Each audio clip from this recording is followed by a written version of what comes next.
Come on to my house, I'm gonna give you candy.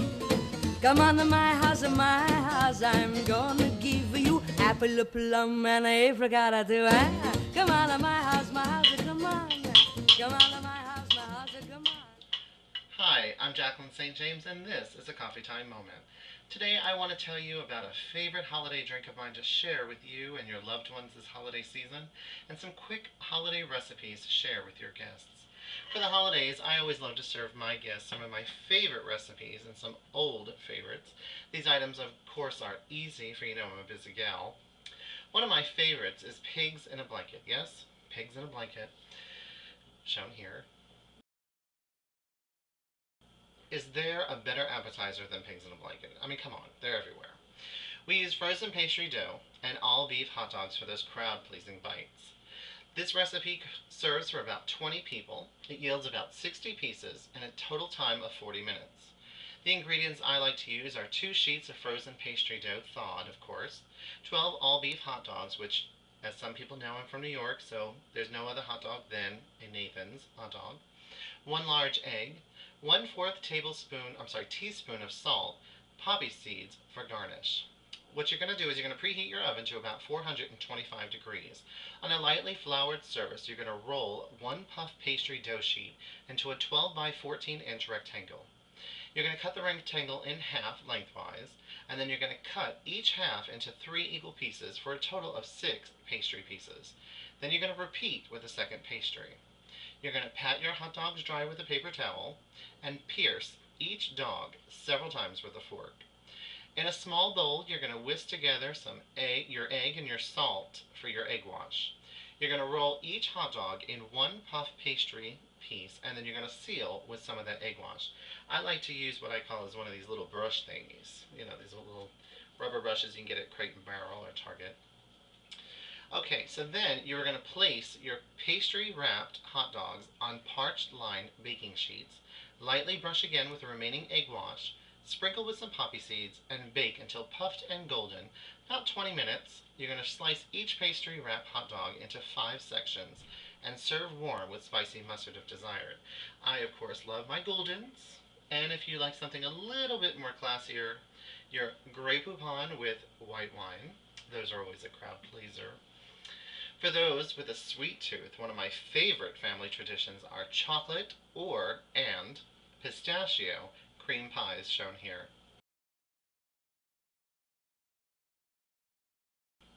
Okay, so I have a sweet tooth during the holidays, as most girls do. However, as busy as a drag queen as I am, I need some quick things for the holidays.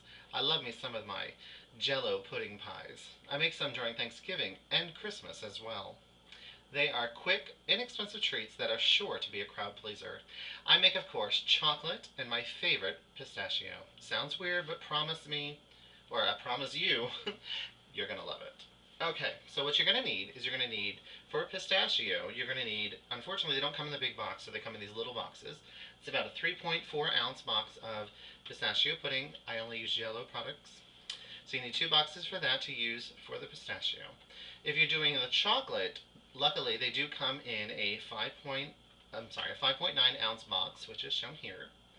You can use the instant or you can use the standard. I prefer the standard. Unfortunately, I picked up instant by mistake, so I guess we're going to be doing instant unless I go grocery shopping again.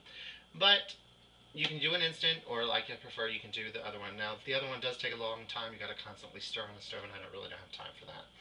So anyway, that's what you'll need. 1 box of the chocolate, 2 boxes of the pistachio. You'll need, of course, 2 honey-made graham pie crusts, which you can use the Oreo pie crust, which is good as well. But for Thanksgiving, I go a little bit more traditional, and I do the graham cracker pie crust. And, of course, my old-time favorite, Kraft Cool Whip. Yes, Cool Whip smothered on top of the chocolate pie is awesome. And of course, don't forget milk, and don't splurge, or should I say, don't cheat yourself by using skim milk. Use the whole milk. It makes it even more delicious. So for the pistachio, you're going to need 2 3/4 cups of whole milk. Or for the chocolate, you'll need 2 1/2 cups. What you're going to do is you're going to beat the pudding mix and your cold, cold, cold whole milk with a whisk for about 2 minutes. For those who don't know what a whisk is, I have two. I have the more contemporary kind or the traditional. I actually, for this, prefer the traditional. So you use the traditional and you are going to mix it up, whisk it for about 2 minutes until your pudding is soft, and it will stay soft. So you're going to pour it quickly into a pie crust, and then you're going to refrigerate for at least about 1 hour or 3 hours if you like a fuller pie until set. Then, of course, my favorite, you're going to top with Cool Whip and serve.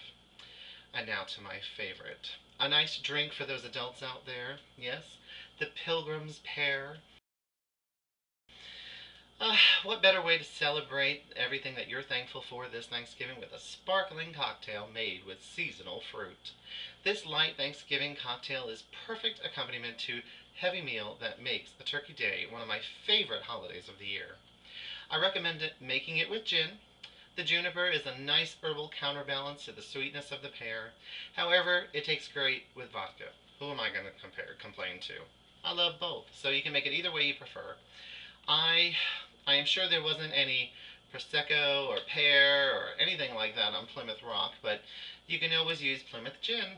So, for Pilgrim's Pear, you're going to need to make a syrup. It's 1 1/4 ounces of pear syrup, which I will give you the recipe in just a moment, and 1/4 ounces of gin. You're going to put the gin and syrup into a cocktail shaker with ice, and here comes my favorite. You're going to shake vigorously for about 20 seconds, strain into a champagne flute, and top off with some more gin or vodka. For garnish, slice a Bosc pear lengthwise and half one of the slices and put both halves into the flute. For the pear syrup, you need 1 cup water, 1 Bosc pear, peeled and sliced, and 1 cup of sugar. Combine all the ingredients into a saucepan and bring to a boil. Once the pears are fully cooked, approximately 10 minutes, strain out the pears and refrigerate the liquid. That's your syrup. It's easy as that. Pear slices can then be used on a dessert topping for your apple pie or whatever you're using, or maybe even a pear pie. So there you have it.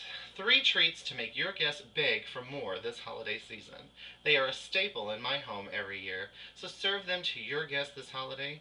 And don't forget, an awesome drink for those adults at your party to celebrate among friends. For a coffee time moment, I'm Jaclyn St. James. Have a wonderful and safe Thanksgiving with all my love here at Coffee Time Videos. Thanks for watching. Have a great Thanksgiving. Pear. Love it. Or should I say gin? Come on to my house, I'm gonna give you figs and dates and grapes and cakes. And come on to my house, come on. Come on to my house, come on. Come on to my house, I'm gonna give you candy. Come on to my house.